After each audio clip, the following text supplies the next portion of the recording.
Hello and welcome to Journeys and Journals. I'm Bernie Martin Beck and I get to talk to the people around these parts.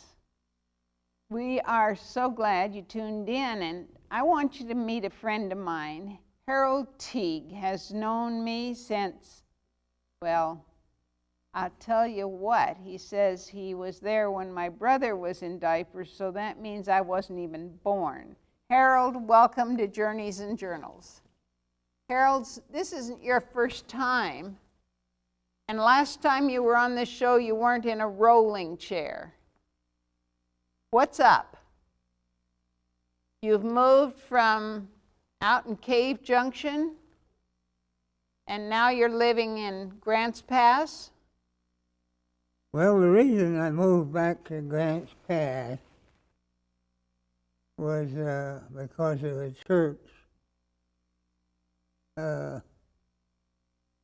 I became an evangelist. I think most older people kind of like to do that when you get into your 40s and 50s.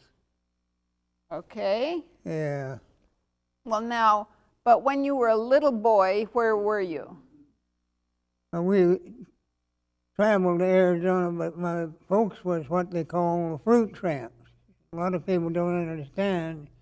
Fruit tramps travel continually with a harvest.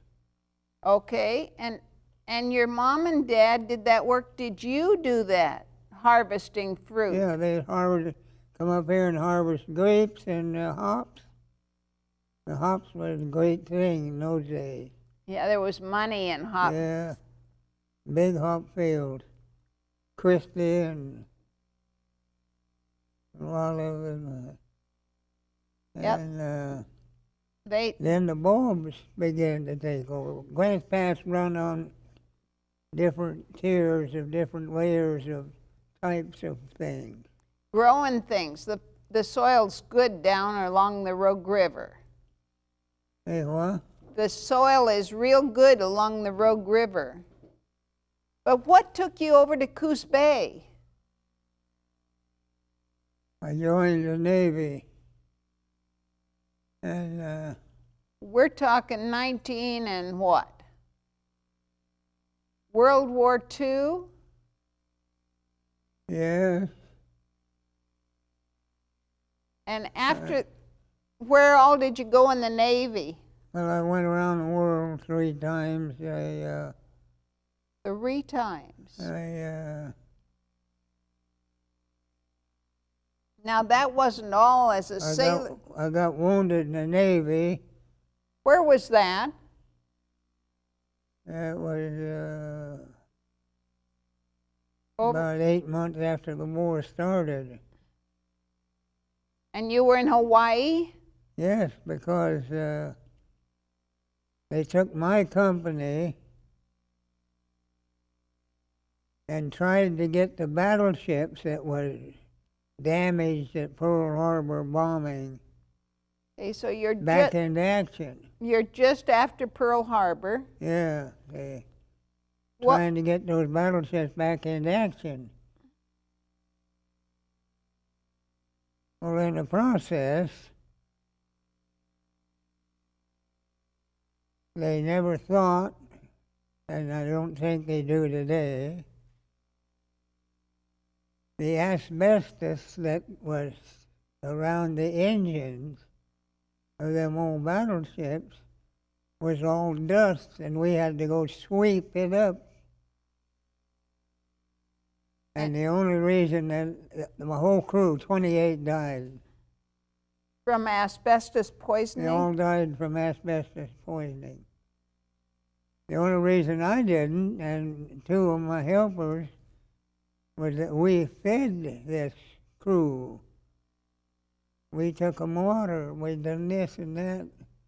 So we were not down in and stuck down in the hole all the time. Okay.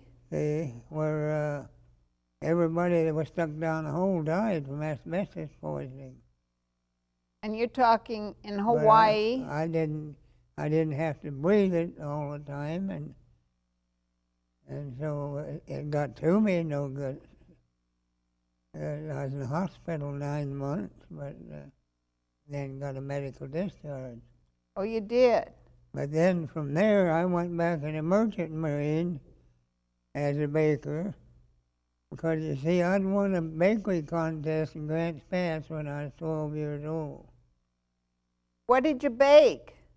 I baked a big chocolate cake, Oh, and I won first place. That's why they sent me to Laurelwood, the bakery school. okay.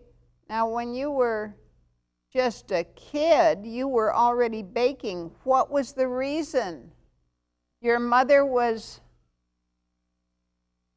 Mom was about half sick, and my great-grandmother lived with us. And all us kids lined up when Granny come in the house. She said, you and you and you. She pointed a finger at me. Had to help her in the house. But she wanted a boy to haul garbage and do all this kind of stuff. But none of the other kids took up like I did. I took up where I won a contest when they held a contest there. Granny said, get busy and make a cake. Well, I did. Took it down here to won first place with it. Well, what a wonderful contest. And what did you win for being the first place cake baker?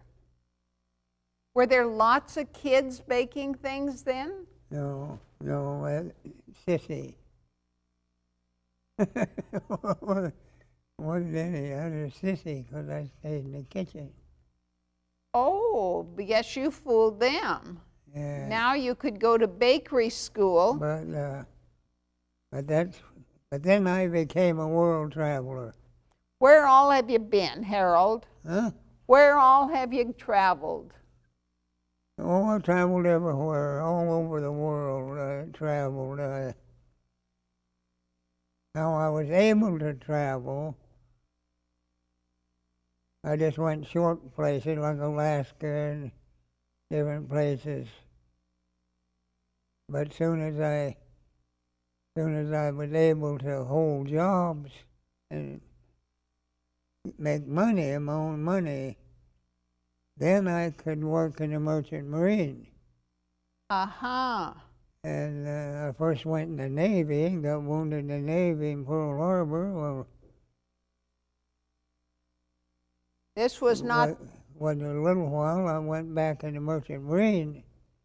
Then I traveled the world with the Merchant Marine 3 different times. And then I'd make trips to Alaska and trips to the Philippines, and I was traveling all the time. Well, you told me a story about a milk bucket. Now, I know this doesn't look like a real milk bucket, but it's the best I could do. What's your story about milking? Well, I'll tell you, there was no milking machines when I was a kid. And you had a cow. We had at least 12 or more different families.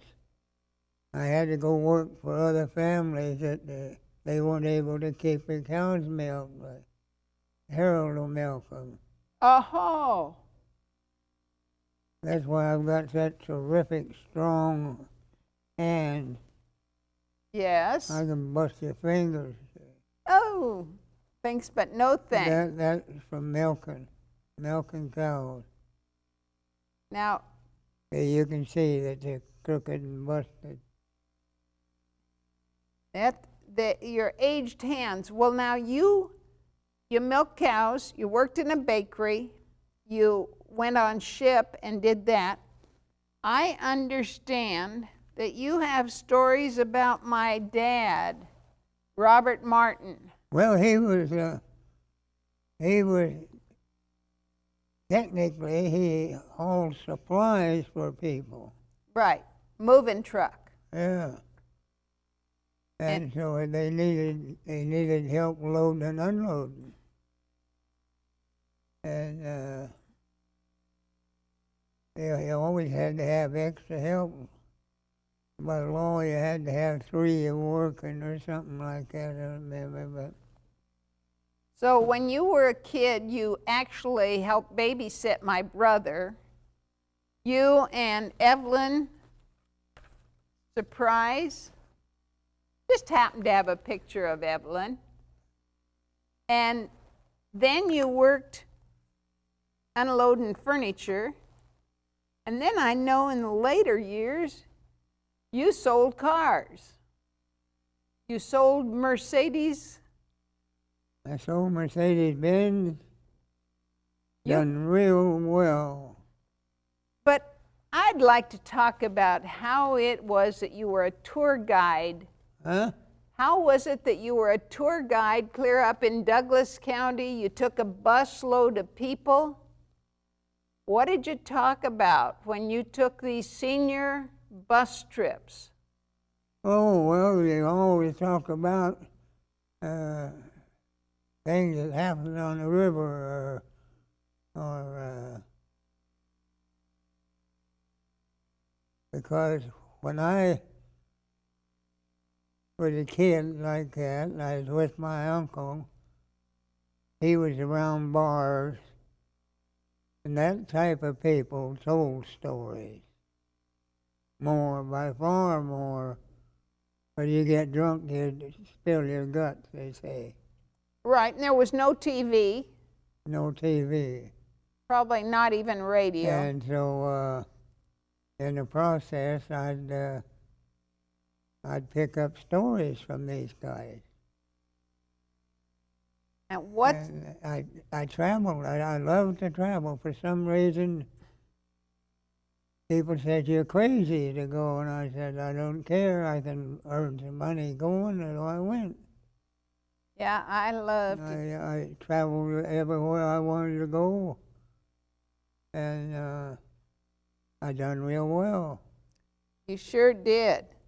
Now, here's a very early picture of my dad's Martin Brothers moving van, and you worked for him. Yeah. Unloading furniture. I'm trying to find more history about my family, and you, whether it was babysitting my brother, and the reason you babysat, Huh? why did you babysit Henry? Because my girlfriend had to. I wanted to go with my girlfriend. Well, I couldn't take her out because she had to babysit. I'm just wondering if my parents knew that old Harold came to visit. Evelyn, surprise. Yeah, Evelyn, right? surprise, the greatest girl that ever lived.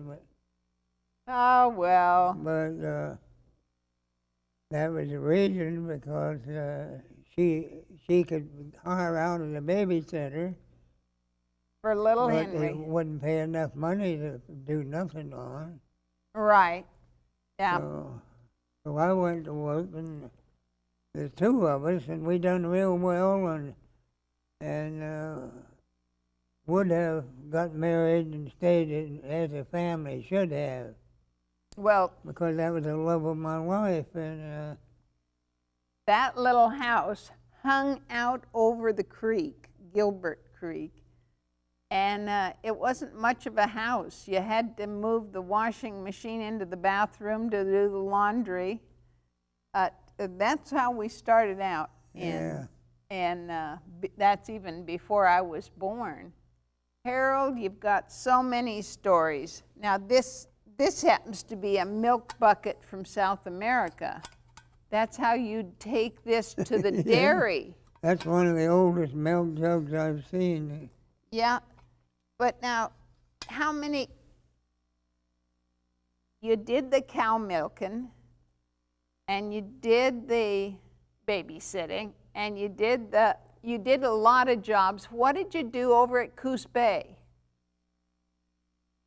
I went to work at Coos Bay to start with, was helping the fishing boats. Because you knew lots about, it was Marshfield then, wasn't it? I went to school during this process in the wintertime and learned telegraphy. Yes. And in those days, they had to use telegraphy on railroad. So I got a job on Da-da-da-da. railroad running telegraphy. You've had an awful lot of different careers, Harold. The tour guide one's the one that I stopped at the Historic Society and they told me about you today. Thumbs up, Harold. I suppose. Yep. Now Well, I firmly believe that my great-grandmother that raised us kids, she told me stories, and I firmly believe that I picked up that you better tell the truth, but you better be ready to tell stories. Aha. Okay? So not But only, if you don't tell the truth, you get caught, and the first thing you know, they'll wipe you out. You know? So I told the truth and could prove. But I told stories, and Grandma said, "Get with it, go, let's go." And so she pushed me, and Mom was sick, and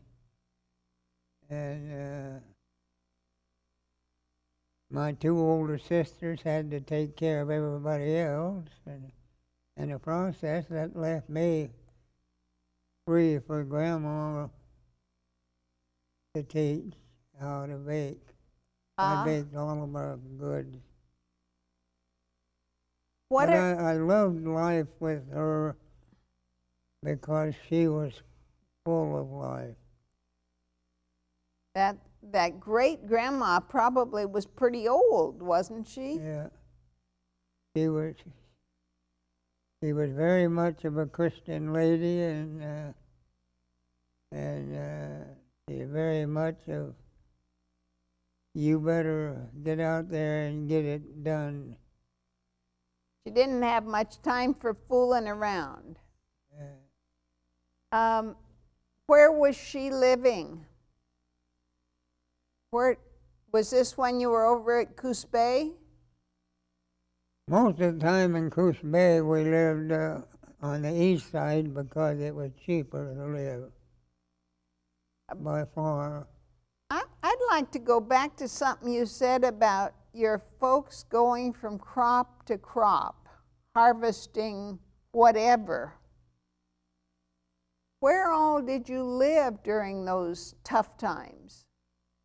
Well, pretty much I bought two different places. But you see, I was a wounded veteran, so I was able to buy something where other guys couldn't. And I'd buy something and then sell it after I'd fixed it up. And I made more money that way than I did. Well, Harold, I noticed that you have shoes that are unlike anybody else's shoes. Are these because of the war injury that you have these shoes? Hey, what? Your shoes are very special. Have to be. Made just for you. Have to be because I heard a noise one day, and I looked up, and I was in a rock slide, and it crushed both feet. Crushed them. They never was set right. One of them's an inch and a half longer than the other one, and one of them is a higher arch, of course, like this, see? Uh-huh. So it healed wrong. Yeah. But that hasn't slowed you down much. No, not a bit. After I had to have special shoes made. Oh, I see that. These are special shoes here. They got a special arch in them. And that allows you to get around a little bit. Huh? You've been an active man. You took me and my husband to see two things out in the Illinois Valley that I think are just spectacular. The old road over to Crescent City. You took me there to see where the corral was to keep the horses? Oh, And yeah. it just rocks. That's all the corral was. They'd take the stagecoach so far, and then they'd have to trade horses because the horses were in behind the coach to work as brakes. Is that right? Yeah. And then I worked horses quite a bit. They go over into Sunny Valley and different places. And when they built Crescent City, everything began to go that direction. But at the old highway from O'Brien that goes over. It goes by some lilies. You showed us where some lilies are growing, wildflowers. The only place in the nation that... Yeah. What did they call? Okay, I don't remember either. Just across from that road, you took us over to see Buncombe. No, wrong word. There's a old mining town out there, out of Cave Junction, that's gone now. What's the town that they disappeared because there was gold underneath the hotel, so they tore down the hotel? Oh boy, I know. I used to know. Out of Cave Junction. Yeah, I've been there many times. Dug some gold out of there. And you took us up to the 2 cemeteries. Yep. Want to talk about why 2 cemeteries? One of them Catholic. And one of them was for Chinese people. Yep. But the Chinese cemetery is empty?